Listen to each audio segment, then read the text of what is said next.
Amankah berinvestasi di saham Bukalapak? Saya Bagja Hidayat dan inilah opini Tempo.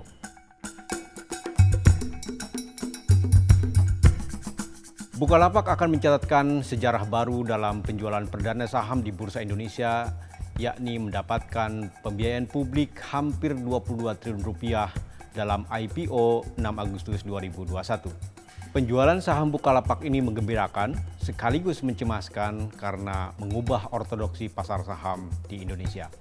Menggembirakan karena masuknya Bukalapak ke bursa akan makin menggairahkan pasar saham kita.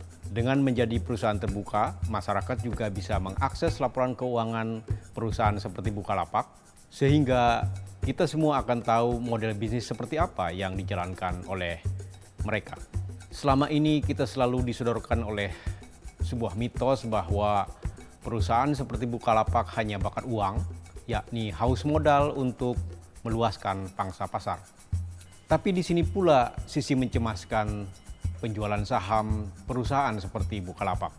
Otoritas Bursa Saham Indonesia kini ikut arus global dengan mengubah aturan perusahaan yang merugi bisa menjual saham perdana mereka di bursa saham kita, sepanjang mencatatkan kinerja yang positif. Dalam norma konvensional pasar modal, perusahaan merugi tentu tidak boleh menjual saham kepada publik untuk mendapatkan pembiayaan. Kita tahu investasi di pasar modal adalah risiko tinggi, untung tinggi. Karena itu ini pula yang harus kita waspadai dalam penjualan saham perusahaan seperti Bukalapak. Otoritas Jasa Keuangan dan Bursa Saham mesti memastikan bahwa penjualan saham Bukalapak untuk investasi bukan untuk mencari cuan di tengah euforia investasi saham belakangan ini.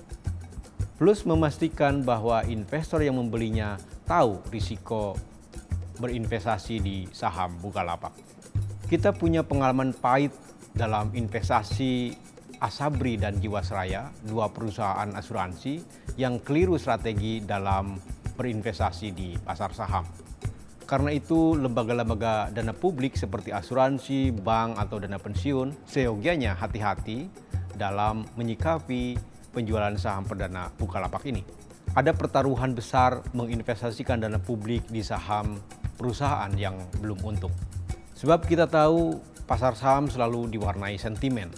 Jangan sampai sentimen positif dalam IPO Bukalapak kali ini berbalik menjadi negatif, bahkan berakhir menjadi krisis dana publik akibat kesalahan strategi investasi di pasar modal. Dunia memang sedang mengalami disrupsi atau norma-norma baru di segala bidang, termasuk di pasar modal. Tetapi disrupsi tidak harus menanggalkan hati-hati. Simak opini Tempo dan liputan lengkapnya tentang IPO Bukalapak di majalah.tempo.co.